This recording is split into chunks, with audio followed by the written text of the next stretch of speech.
Our final speaker for this morning is Brad Davis, my great-uncle Casey, the real unsung hero of World War II. My great-uncle Casey, the real unsung hero of World War II, Brad Davis.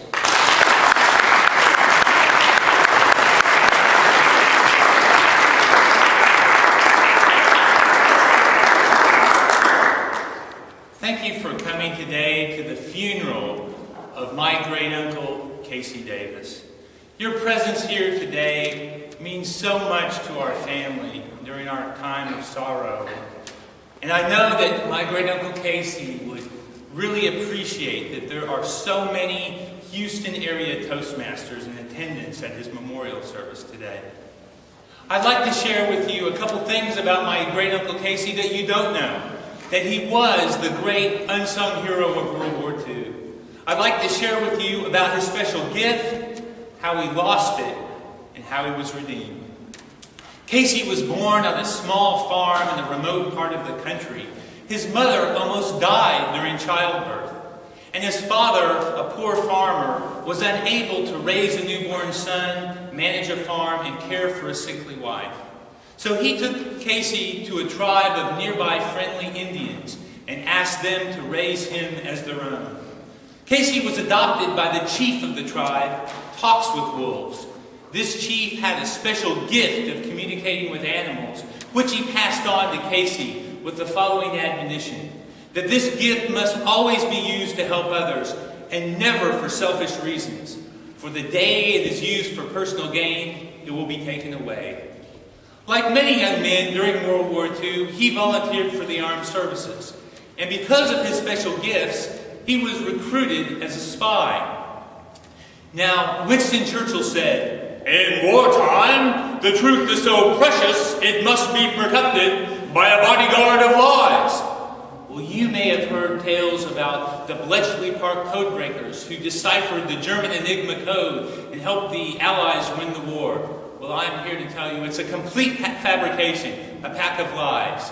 It was really my great-uncle Casey. Let me tell you how it really happened. My great-uncle Casey parachuted into Nazi Germany, hundreds of miles behind enemy lines, and snuck into Hitler's bunker. Single-handedly, he captured 2 German cockroaches. And after hours of interrogation, he broke them and they divulged the entire code of the German High Command.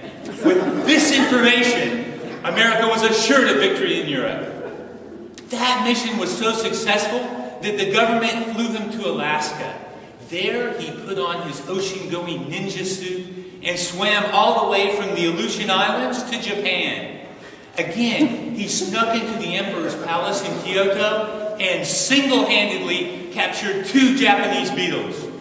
After hours of Chinese water torture, they broke and divulged the entire Japanese code for the Imperial Navy, Army, and Air Force. With this, America was assured of victory. After the war, Casey went to Berlin, where he ran a network of moles. Real moles. Moles that burrowed under the Berlin Wall and brought back information on what happened behind the Iron Curtain.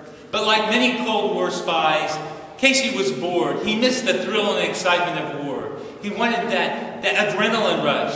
So he started to gamble. Unfortunately, he was not a very good gambler because he was competing against people. So he accumulated a sizable debt. One day, to cancel his debt, he went down to the horse track and conferred with the horses. He fixed the horse race on who would win, place, or show. He bet the trifecta and won big. But when he went to collect his money, he realized that his gift had been taken away. Without his gift, he was useless as a spy. So he retired and returned to the U.S. to spend out his retirement fishing, a tired, old, and broken man. Well, as the old joke goes, one day at age 85, he was out fishing, and he heard a sound.